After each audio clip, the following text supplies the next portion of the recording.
Bienvenue sur les cours de Jean-Phi pour ce chapitre consacré à l'irrationalité et à la transcendance des nombres E et pi. Alors on va d'abord s'attaquer à l'irrationalité du nombre E. Donc je rappelle que le nombre E, c'est la limite de la série numérique somme des 1 sur factoriel n, c'est un nombre strictement positif. Un, donc je pose un égale somme de 0 à n des 1 sur factoriel k, et Vn est égal à un plus 1 sur n factoriel. Évidemment, un est une suite strictement croissante, puisqu'on ajoute des nombres positifs, et un est strictement inférieur à Vn, puisque Vn est égal à un plus un nombre qui est strictement positif.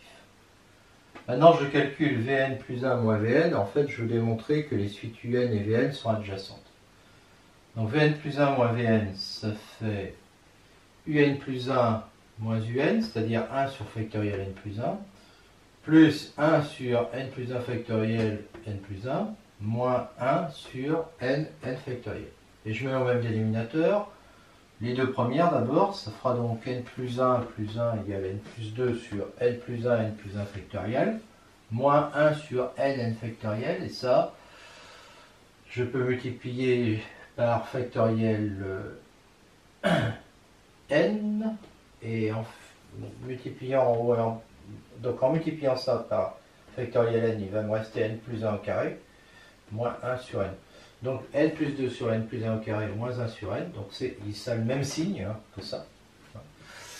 Et là je mets au même dénominateur, donc ça fait n plus 2, donc ça fait ça, moins n plus 1 au carré qui fait ça, sur n plus 1 au carré. Il ne reste plus là-dedans que moins 1 sur n plus 1 carré, donc c'est strictement inférieur à 0. Donc, ça veut dire que la suite Vn est strictement décroissante.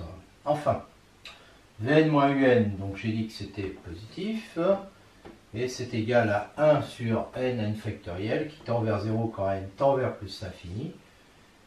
Donc les suites un et Vn sont adjacentes. En effet, j'ai la suite un qui est strictement croissante, la suite Vn qui est strictement décroissante, et puis j'ai un qui est donc inférieur à Vn avec limite de Vn moins un qui est égal à 0. Donc j'ai des suites adjacentes, donc convergentes évidemment, et qui ont la même limite. Seulement la limite de la suite un, c'est le nombre E. Donc la limite de Vn, ça va être aussi le nombre E. Alors j'ai donc propriété des suites adjacentes, j'ai E qui est compris entre un et Vn. C'est d'ailleurs compris entre n'importe quel un et n'importe quel vk. De toute façon, je prends ça, et je suppose maintenant que E est rationnel. Donc il est égal à A sur B, avec A et B qui sont des entiers naturels, puisque je sais que E est un nombre positif. Comment pourrait-il être autrement d'ailleurs? Ça va me donner que E, qui est égal à A sur B, va être compris entre un, je prends n égale B, puisque c'est un entier naturel. Et là, je prends aussi B, donc A sur B est compris entre UB et VB. Et j'écris ce que c'est. Donc UB, alors UB, c'est quoi? C'est la somme des 1 sur factoriel k de 0 jusqu'à B. D'accord? Donc on peut mettre au même dénominateur qui va être factoriel B. Et donc ça va me donner en numérateur, ça va me donner 1 plus factoriel, ça va donner 1 plus factoriel 2 plus factoriel 3 plus factoriel 4 jusqu'à factoriel n, donc jusqu'à factoriel b. Autrement dit, ça va me donner un nombre naturel, un entier naturel, qui dépend de b. Donc A sur B, et puis de l'autre côté VB, c'est UN, donc c'est UB, donc c'est ça, auquel on rajoute 1 sur B factoriel. Alors, si je multiplie ça par B factoriel, je vais obtenir ça.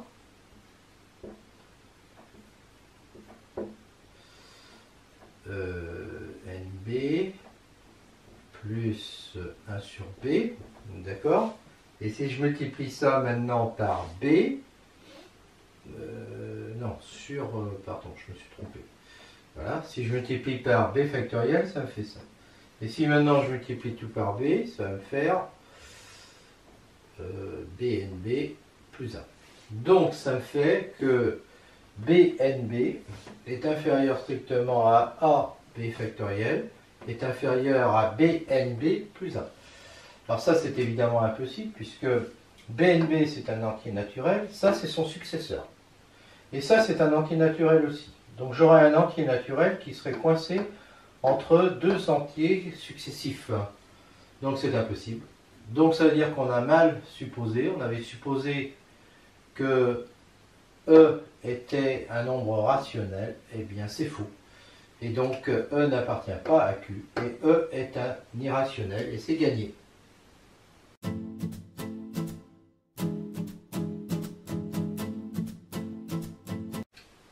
Bienvenue sur les cours de Jean-Phi pour ce cours consacré à l'irrationalité du nombre pi. Donc on va démontrer que pi est un nombre irrationnel en supposant le contraire, c'est-à-dire en supposant que pi appartient à Q et qu'il est de la forme P sur Q, où P et Q appartiennent à n étoiles. On considère le polynôme Pn, Pn de x, égal à x puissance n sur factoriel n, facteur de P moins Qx à la puissance n, pour tout n appartenant à n étoiles.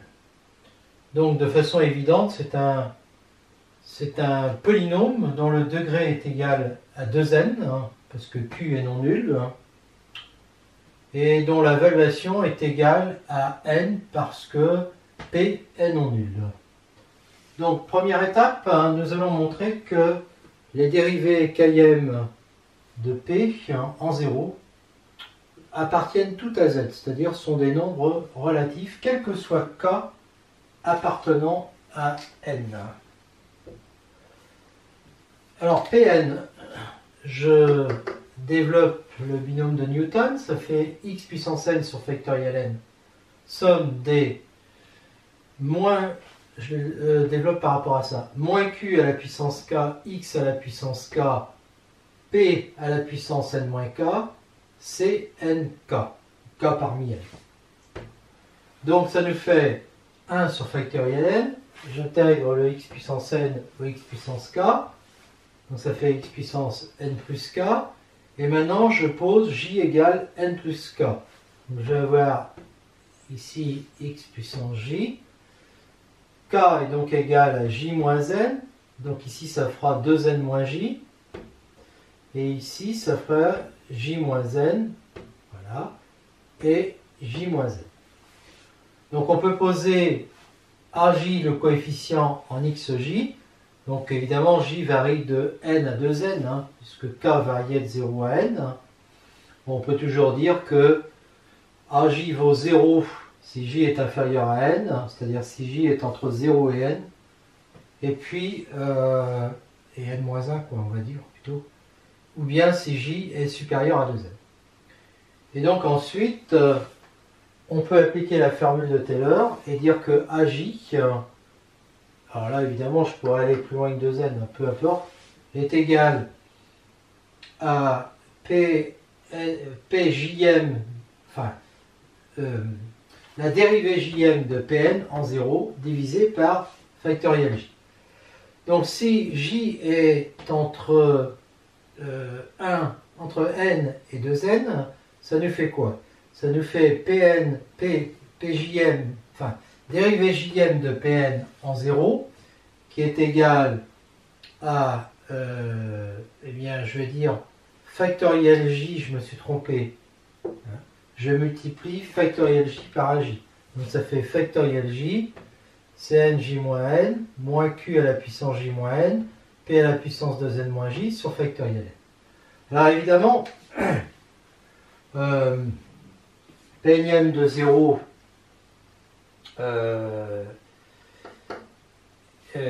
oui, alors si je prends J égale n, bon, ben là ça se simplifie, ça fait 1, ça fait 1, Et ça fait p à la puissance n. Donc, la dérivée nième de Pn, hein, en 0, est égale à P, ça c'est le nombre P à la puissance n, donc ça appartient à Z, parce que P, il appartient à Z, il appartient à n. Si J est entre n et 2n, P, Jm, alors, dérivée Jm de Pn va être égale à, eh bien, en fait, quand je vais dériver, je vais avoir factoriel J sur factoriel n. Et factoriel J, les n premiers facteurs vont se simplifier avec ça, et donc il va rester n plus 1, n plus 2 jusqu'à J, fois tout le reste. Donc là, quand on regarde bien, ben, il n'y a que des entiers. Ça, c'est un entier aussi. Ça aussi, parce que Q est entier, P aussi, donc ça appartient à Z. Puis enfin, évidemment, vu le degré du polynôme, et puis sa valuation, si J est inférieur à n et si J est supérieur à n, alors AJ vaut 0, et donc PJM, enfin, la dérivée JM de Pn en 0 est égale à 0. Donc on a bien que PKM, PJM, là j'ai démontré, enfin, dérivée Km de Pn en 0 appartient toujours à Z. Deuxième étape, je considère Pn en P sur Q moins X. Donc je remplace ici X par P sur Q moins X. Donc ça me fait 1 sur factoriel n, P sur Q moins X à la puissance n. Et là ça va faire quoi? P moins, alors X c'est P sur Q. P sur Q fois Q, il va me rester moins P. Ça supprime le P. P sur Q moins X, alors moins par moins donne plus, ça fait Qx à la puissance n. Q puissance n, X puissance n. Donc je mets au même dénominateur, je simplifie le Q puissance n du bas et du haut, et je vais avoir 1 sur factoriel n, P moins Qx à la puissance n, X puissance n, ce qui fait en fait Pn de X. De là, je peux dire que la dérivée Km de Pn est égale, alors là, bon, c'est pas vraiment utile de faire une récurrence, hein. La dérivée première de ça, ça va être moins 1 fois la dérivée première de Pn, hein. Puis la dérivée deuxième, ça va faire un autre moins 1, etc. Par une récurrence simple, j'ai facilement moins 1 à la puissance k, si je dérive k fois, dérivée Km de ça, c'est-à-dire de Pn en P sur Q moins X. Voilà.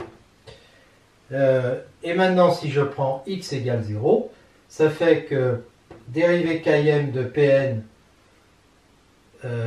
en P sur Q est égal, alors là je fais ça en 0, j'ai pris X égale 0, hein. Donc ça va faire dérivée Km de Pn en 0 divisé par moins 1 puissance k, ce qui revient à multiplier par moins 1 puissance k. Donc j'obtiens bien ça. Et comme on avait démontré que la dérivée Km de Pn en 0 appartient à Z, j'obtiens donc que ça appartient aussi à Z. Ça va me servir dans la quatrième étape. Ça. Troisième étape, je pose IN, l'intégrale somme de 0 à pi, mais pi c'est P sur Q, quand ça m'arrange je prendrai P sur Q, des Pn de t sinus t dt. Alors dans Pn de t, j'ai x facteur de p moins qx qui est à la puissance n. Alors j'étudie rapidement cette fonction, hein, c'est une parabole qui fait ça, et je note qu'elle s'annule en 0 et en p sur q, qui vaut pi, et donc elle a cette allure-là, et puis évidemment la valeur maximale est prise entre les deux, c'est-à-dire en p sur 2q, et en p sur 2q, x sur alors p sur 2q multiplié par ça qui vaudra aussi p sur 2q, ça fait p2 sur 4q2. Bon. Alors, je vois que Pn de t qui est égal donc à x fois p moins q sur x à la puissance n, c'est-à-dire ce truc-là à la puissance n divisé par factoriel n, ça va être donc supérieur ou égal à 0. D'accord? Ça s'annule quand 0 et pi. Et sinus de t c'est pareil, ça s'annule ça s'annule quand 0 est pi.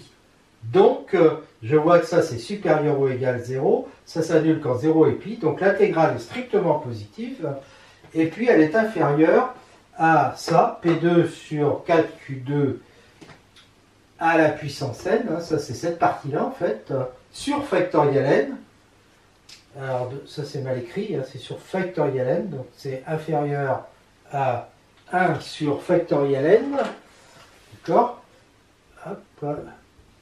Et somme de 0 à pi, alors vous voyez quand ça m'arrange, je prends somme de 0 à pi, de P2 sur 4Q2 à la puissance n, sinus t dt.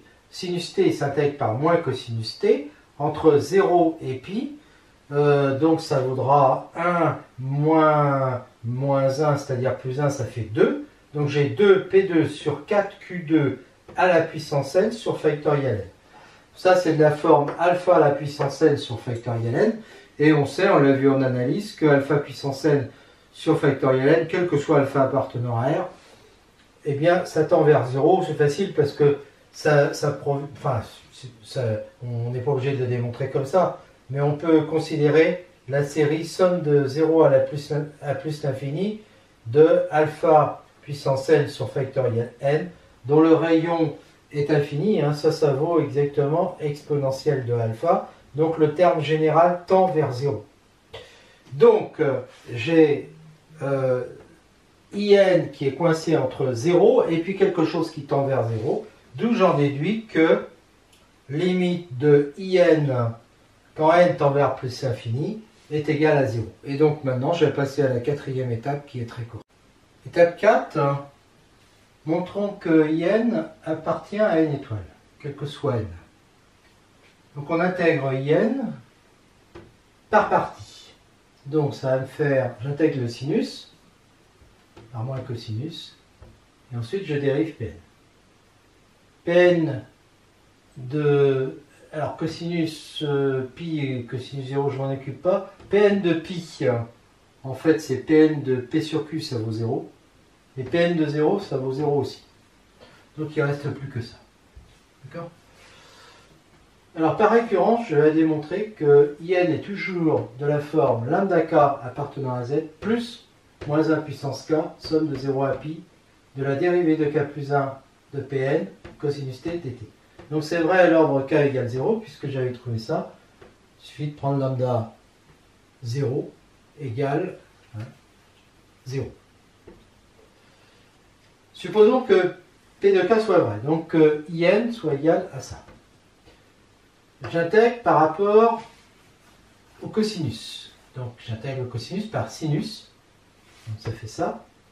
Moins 1 puissance k, c'est-à-dire ça. Somme de 0 à pi de, et là je dérive le polynôme. Donc j'ai mon sinus. Le sinus s'annule en pi et en 0, donc il ne reste plus que lambda k plus moins 1 puissance k plus 1, ça. Ça je l'intègre par rapport, j'intègre le sinus. En moins cosinus. D'accord ? Moins ça va faire plus, et là je dérive le polynôme. Donc il va me rester plus moins 1 puissance k plus 1. Hop. Somme de 0 à pi de la dérivée d'ordre 2k plus 3 du Pn cosinus. Ça, c'est... Alors cosinus de pi c'est moins 1. Fois moins, ça fait plus. Pn de 2k plus 2 en pi. Mais en pi, je veux dire que c'est en p sur q. Et ça, je sais que ça appartient à z. Moins, donc ça fera plus cosinus 0 qui fait 1. Donc ça fera plus Pn de 0, enfin, la dérivée de k plus 2 en 0. Ça appartient aussi à z. Donc ça, plus ça appartient à z et ça vient se rajouter au lambda k. Donc j'obtiens un lambda k plus 1 qui appartient à z, plus ça. Et là c'est donc exactement ce que je voulais démontrer à l'ordre k plus 1. Donc la propriété est vraie à l'ordre k plus 1, donc elle est toujours vraie, en particulier si k est égal à n. Et si k est égal à n, ça vaut quoi?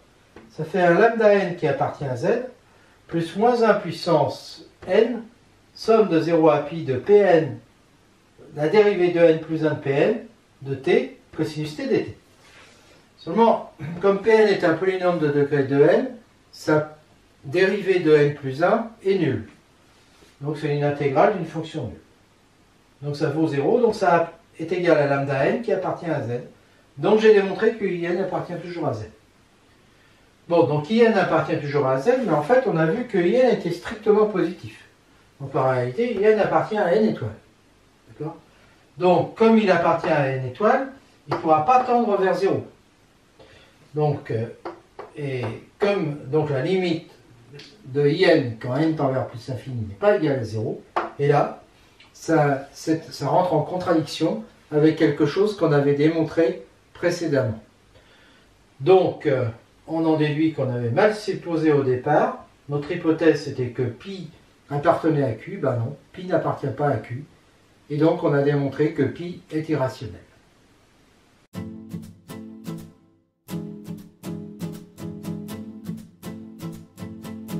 On va maintenant parler de la transcendance des nombres e et pi. Donc c'est quoi un nombre transcendant? Bien, un nombre transcendant, c'est un nombre qui n'est pas algébrique. Alors, c'est quoi un nombre algébrique? Alors, on parle là de nombres réels ou de nombres complexes.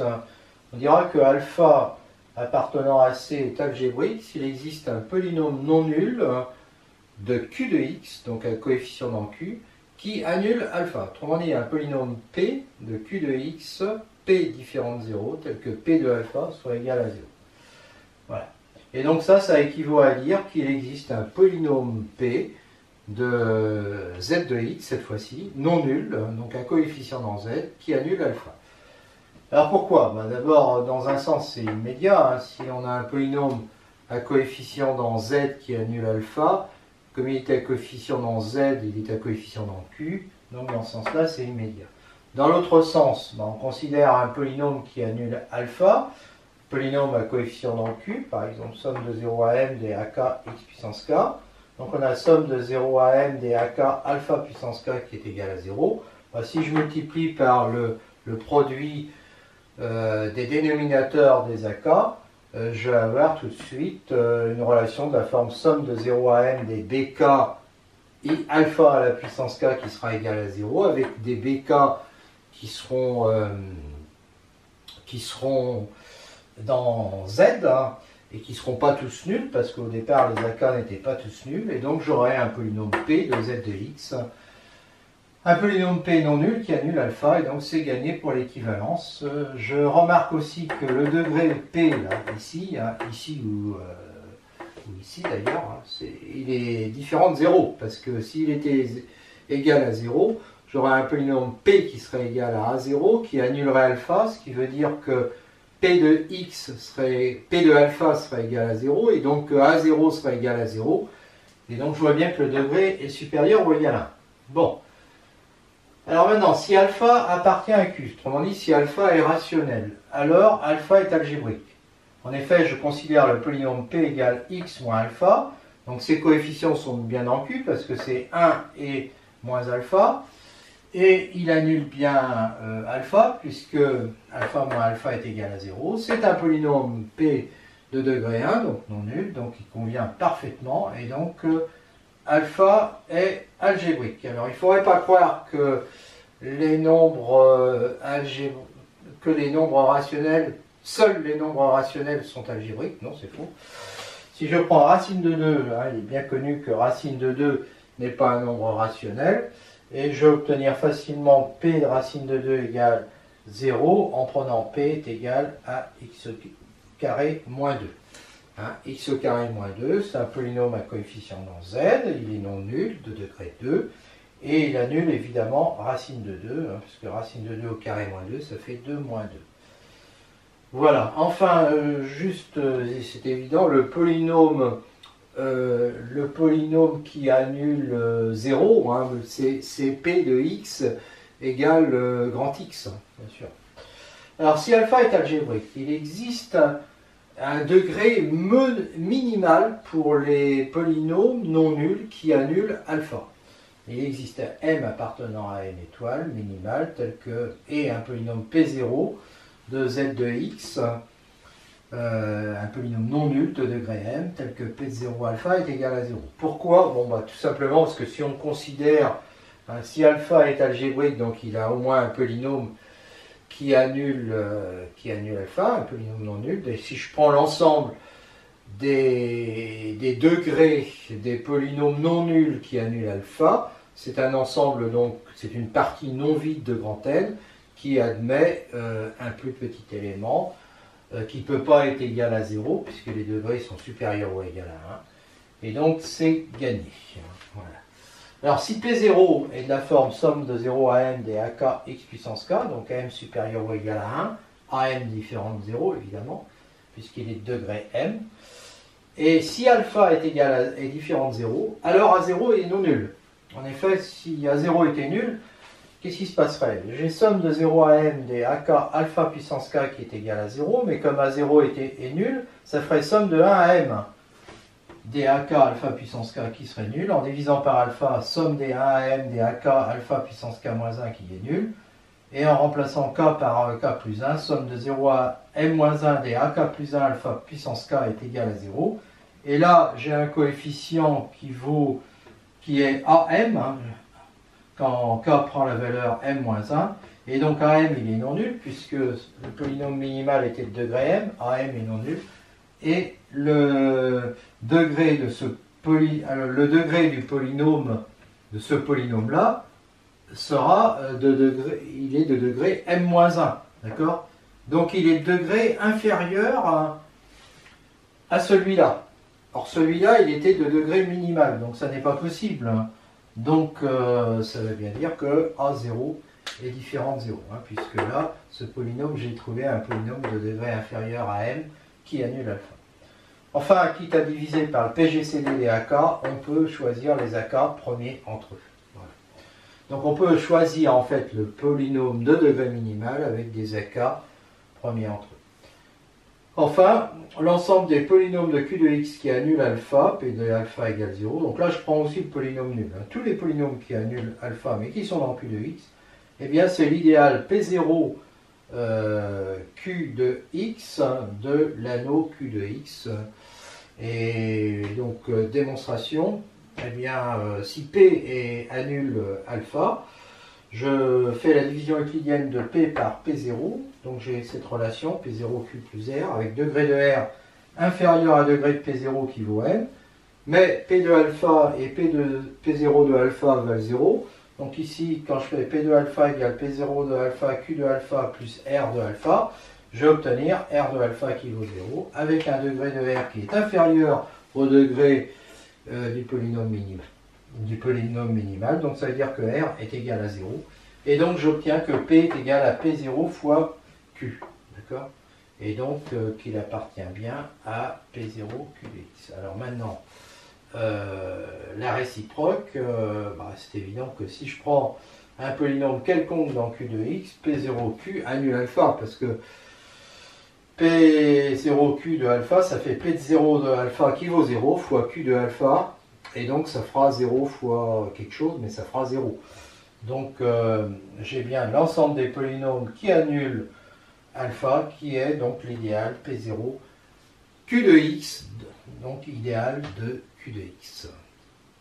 On va commencer la longue démonstration de la transcendance de E par quelques propriétés immédiates ou quelques lemmes qui serviront aussi pour la transcendance de pi. Donc premier lemme, si P appartient à R de x et que son degré est petit m, et si T appartient à R, on pose IP de T égale cette intégrale, et on va montrer que IP de T est égal à exponentielle T somme de 0 à m des p km de 0, moins somme de 0 à m des p km de T.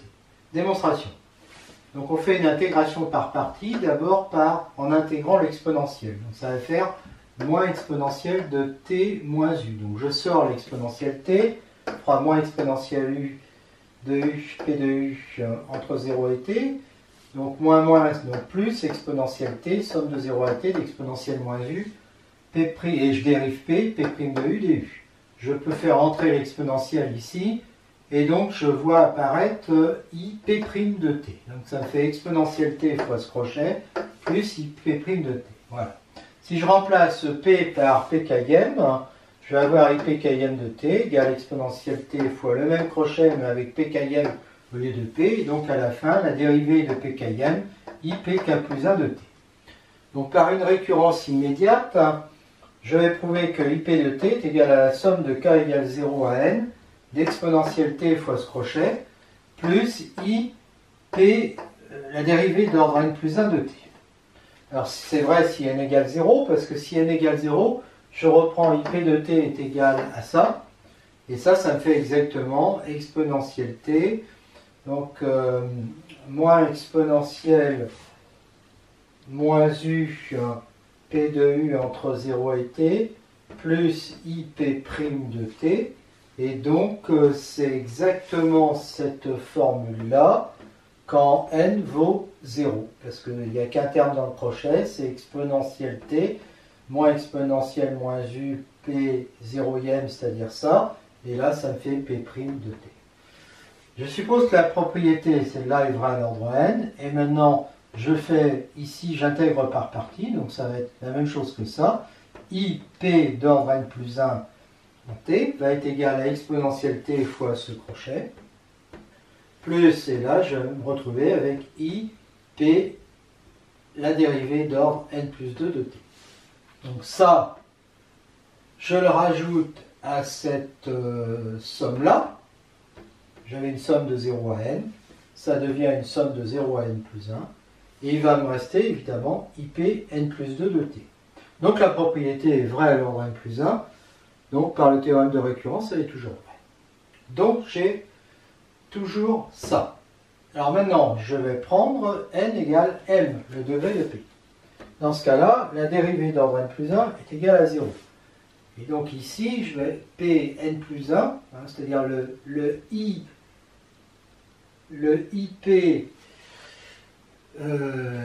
ipm p d'ordre n plus 1 va être égal, et là il va y avoir 0, et donc l'intégrale vaut 0. D'accord ? Donc en fait, ce terme-là, quand n vaut m, eh bien ce terme-là vaut 0. Et donc je me retrouve avec cette somme de 0 à m. D'accord ? Alors cette somme de 0 à m, maintenant je regarde un peu ce que c'est. Quand u prend la valeur t, alors quand u prend la valeur t, ça fait moins exponentielle de moins t, ça supprime l'exponentielle, mais il va y avoir un moins. Donc ça va être une somme, ça va être moins somme des pkm de t. Moins somme des pkm de t. Quand t vaut 0, ça fait moins, donc ça supprime ce moins. Donc u, pas quand t, quand u vaut 0. Et donc ça fait exponentielle t, pkm de 0. La somme des pkm de 0. Et donc on a bien prouvé le résultat, c'est-à-dire que ip de t est égal à exponentielle t fois cette somme moins cette somme. Et ça, c'est une formule qui va nous servir par la suite. Second lemme, on va démontrer que valeur absolue de ip de t est inférieure ou égale à valeur absolue de t, exponentielle de valeur absolue de t, valeur absolue de p étoile, j'ai pas besoin d'ailleurs, de p étoile de valeur absolue de t, où p étoile de t est égal à la somme des valeurs absolues de ak t puissance k si p de t est égal à la somme de 0 à n des ak t puissance k. En fait, on remplace les ak par leur valeur absolue.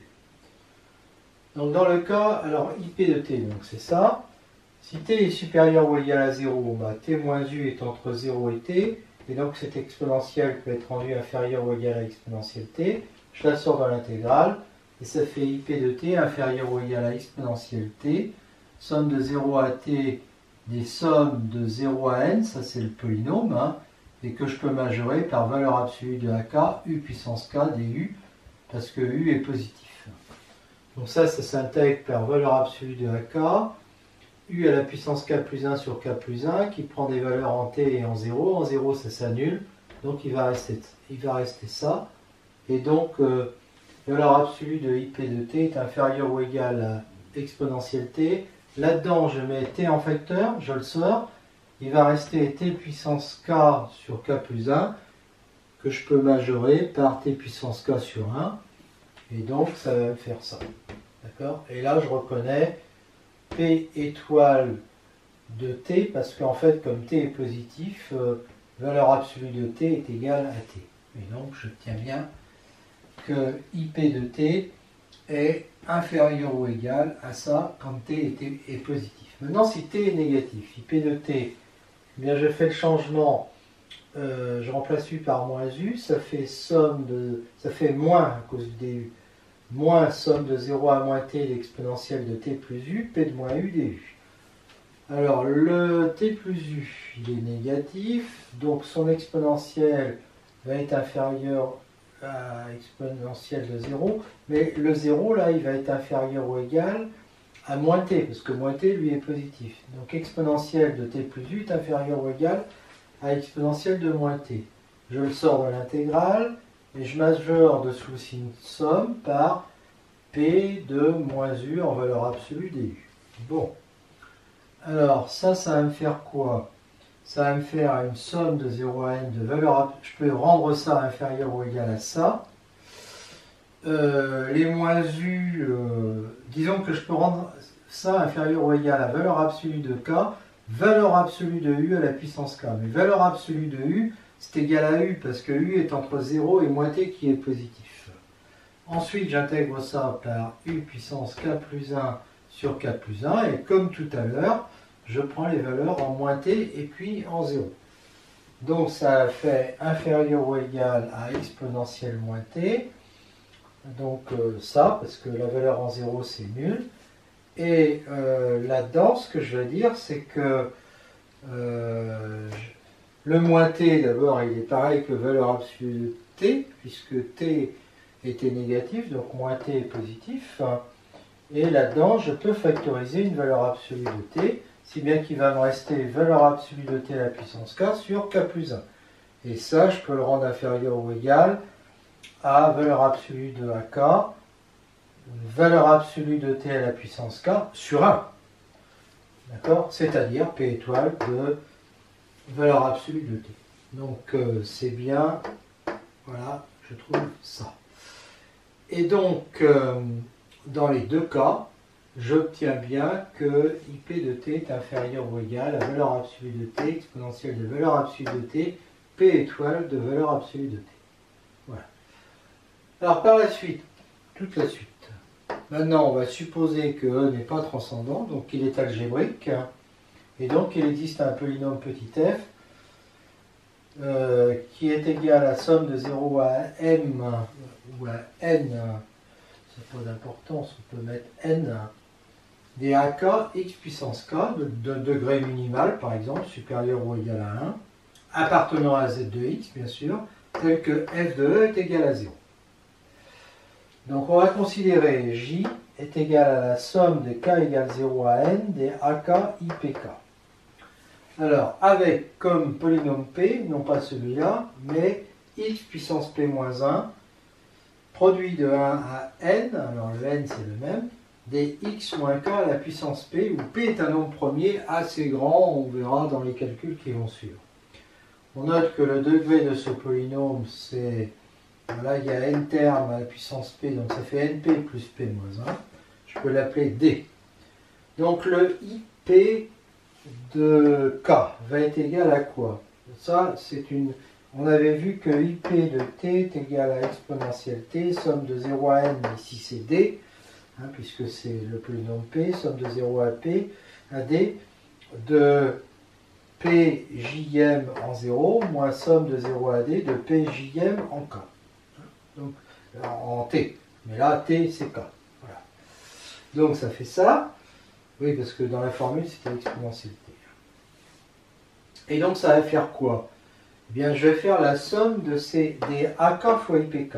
Donc, je vais me retrouver avec une somme de ak exponentielle k, toujours multipliée par le même nombre qui est celui-là. Donc, ça va me faire ça.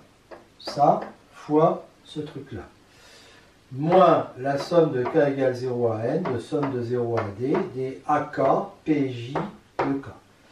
Ici, cette somme des ak exponentielle k, eh bien, elle fait 0 parce que f de E est égal à 0. Donc, somme des 0 à n des ak e à la puissance k est égal à 0. Si bien que ça supprime tout ce terme-là, donc il ne reste plus que celui-là, c'est-à-dire moins somme de k égale à 0 à n, de somme de j égale 0 à d, des ak pj de k. Voilà.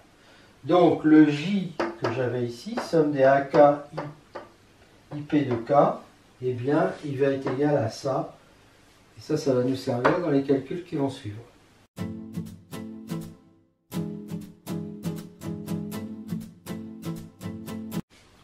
Suite de la démonstration, donc je rappelle que le polynôme p est défini par x puissance p-1 pi de 1 à n de x moins k à la puissance p, et on va démontrer que ces dérivés d'ordre j en 0 sont divisibles par p si j appartient à n et qu'il est différent de p-1. Mais que par contre la dérivée d'ordre p-1 en 0 ne sera pas divisible par p pour p premier supérieur à n.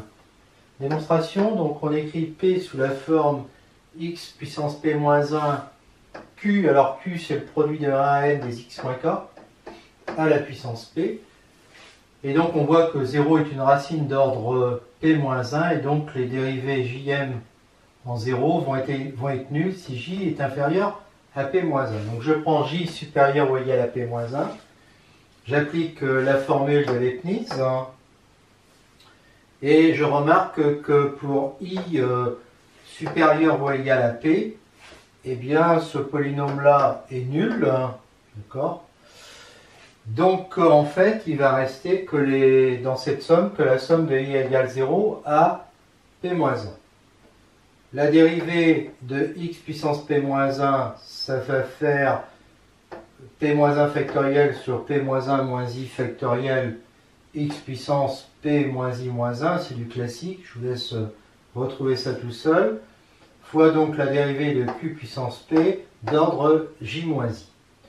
Alors, ça, c'est nul, évidemment, si i est inférieur à p-1. Donc en fait, il va rester que le terme en p-1, en i égale p-1. Donc ça va faire p-1 parmi j, p-1 factoriel sur factoriel 1, c'est-à-dire factoriel 0 plutôt. Donc ça va faire factoriel p-1.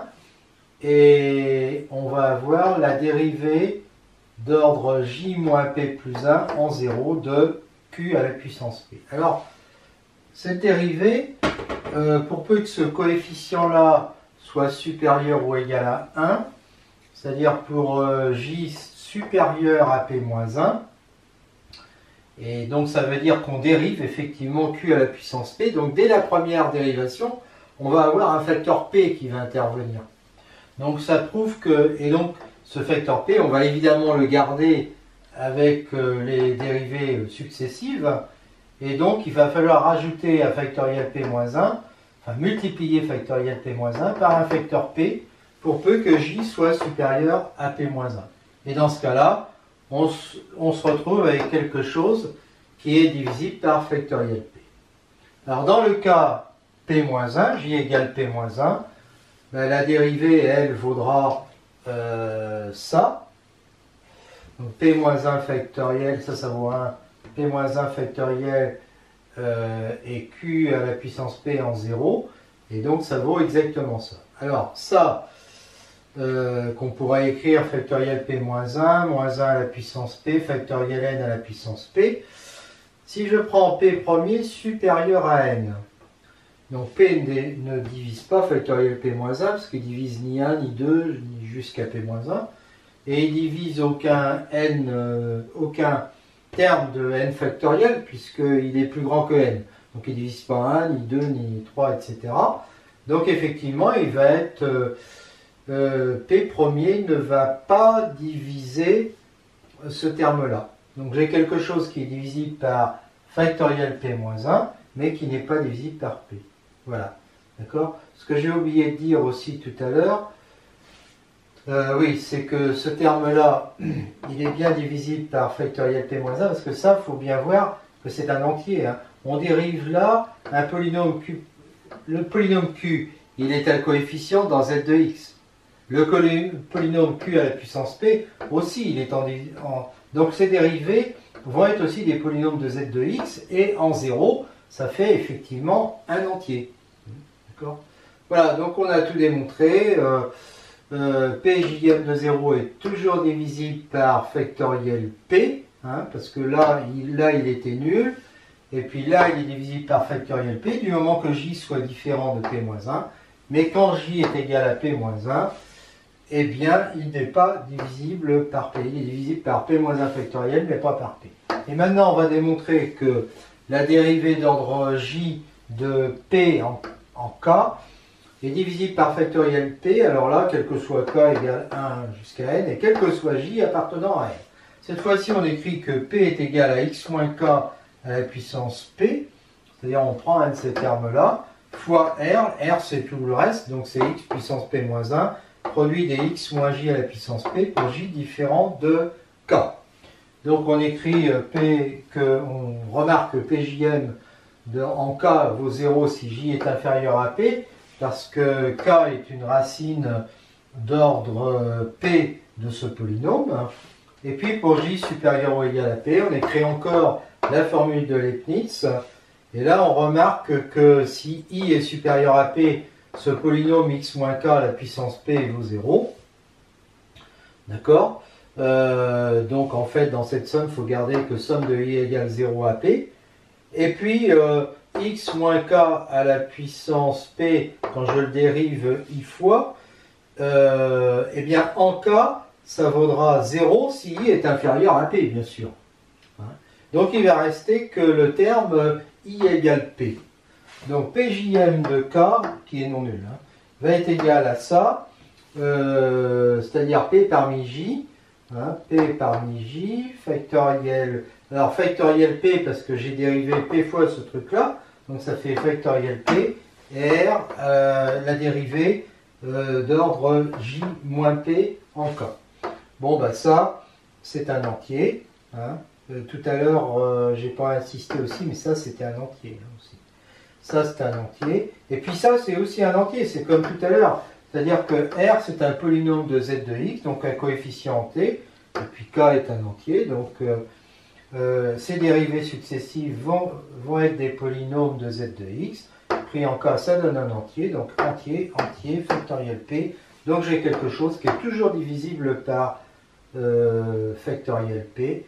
Hein. Donc, que ça soit pour J supérieur ou égal à P, ou que ce soit pour J inférieur à P, c'est toujours divisible par factoriel P.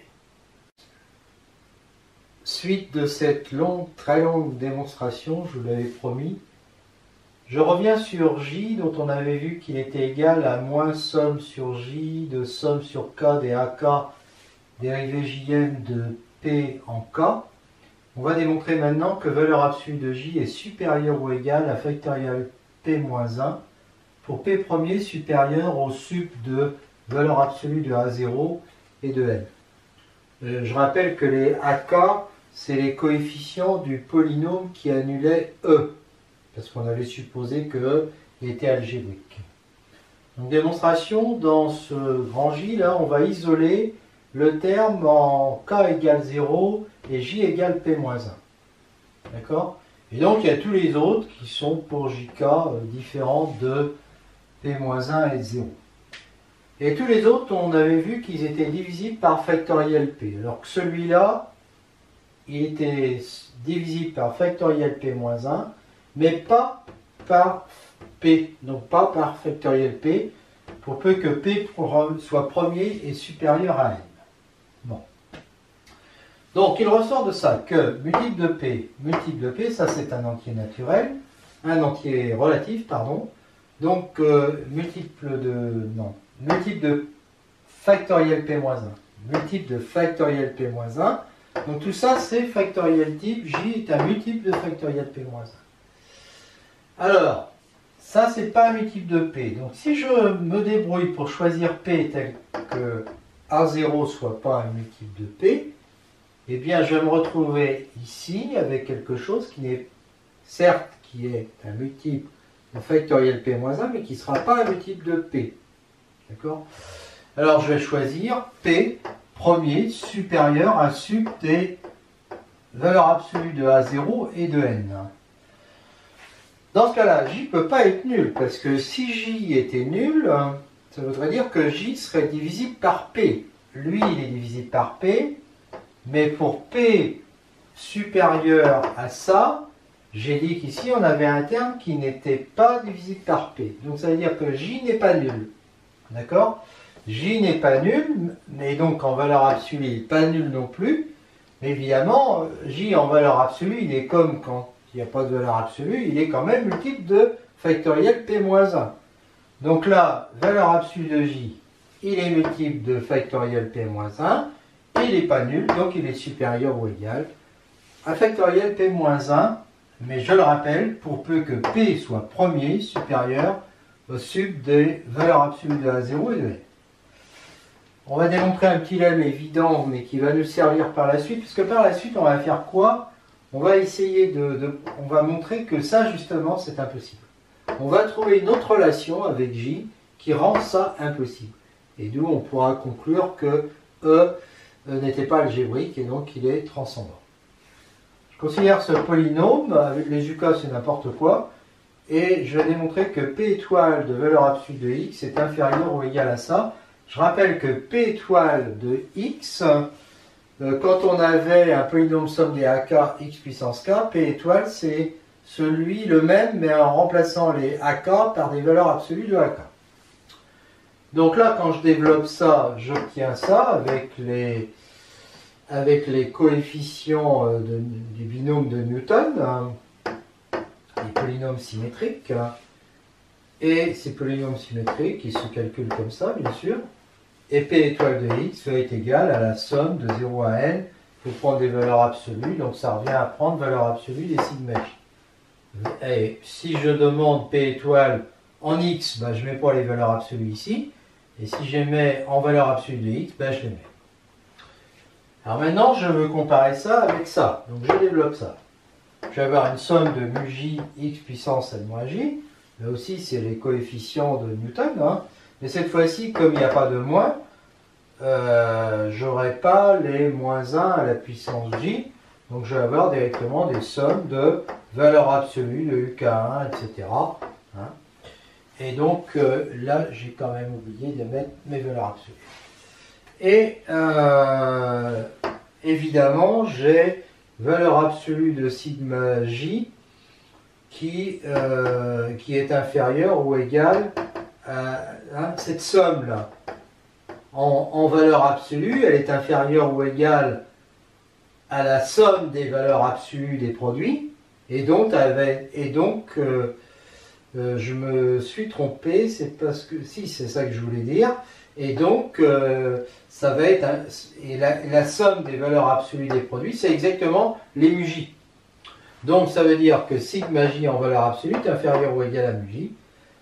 Et donc, j'en déduis que P étoile de X, c'était ça. Et bien, comme ça, c'est inférieur à mu J. Ça va être donc inférieur ou égal à la somme de 0 à N des mu J, valeur absolue de X à la puissance N moins J, c'est-à-dire exactement à ça. Et donc, j'ai exactement le résultat qui était souhaité, qui va me servir juste par la suite. Donc, on termine la démonstration sur la transcendance de E. Donc, P, c'est ce polynôme. P étoile de valeur absolue de X, d'après ce qu'on a dit avant, va être inférieur à la valeur absolue de X à la puissance P-1, pi de 1 à N, des valeurs absolues de X plus K, mais qui seront à la puissance P, ici. Hein. Et donc, comme je prends K qui varie entre 1 et N, eh bien, X va être inférieur ou égal à N, hein. X va être inférieur ou égal à N, et K aussi. Donc ça va être P étoile de K va être inférieur ou égal à N puissance P-1, multiplié par, et là il y a N termes plus petits que 2N à la puissance P. Donc ça va être inférieur ou égal à ça. Donc j'appelle petit a le sub des AK, donc il est forcément positif parce que A est 0 est différent de 0. J, je rappelle que c'était la somme de 0 à N des AK IP de K, donc le module va être inférieur ou égal à la somme des valeurs absolues des valeurs absolues de AK fois IPK. Et les IPK, j'ai vu qu'ils étaient inférieurs ou égaux à K.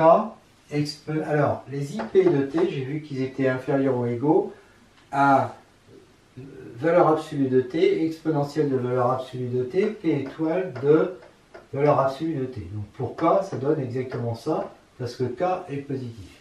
IP de 0, bah, c'était les IP de T, c'était des intégrales de 0 à T, d'exponentielle de T moins U, P de U du. Donc IP de 0, c'est une intégrale de 0 à 0 à vaut 0. Et donc j'ai finalement n termes, j'enlève celui qui est d'ordre 0 qui est nul. Donc je vais avoir une somme de 1 à n. Et donc là-dedans, les AK sont plus petits que A. Il y a n termes, les AK sont plus petits que A. Et les IPK sont plus petits que K, c'est-à-dire plus petits que n. Exponentielle K, c'est-à-dire exponentielle n. Hein, c'est plus petit exponentielle K qu'exponentielle n. Et puis P étoile de valeur absolue de K, je viens de voir qu'il était plus petit que ça. Donc au global, j'ai un résultat qui est plus petit que ça. J'appelle lambda la valeur, le NA fois exponentielle n, et j'ai un n qui vient se marier avec n à la puissance p-1, donc ça fait du n à la puissance p. Donc à la puissance p, je vais avoir le n, et je vais avoir le 2n qui est déjà à la puissance n. n fois 2n à la puissance n, le tout à la puissance p.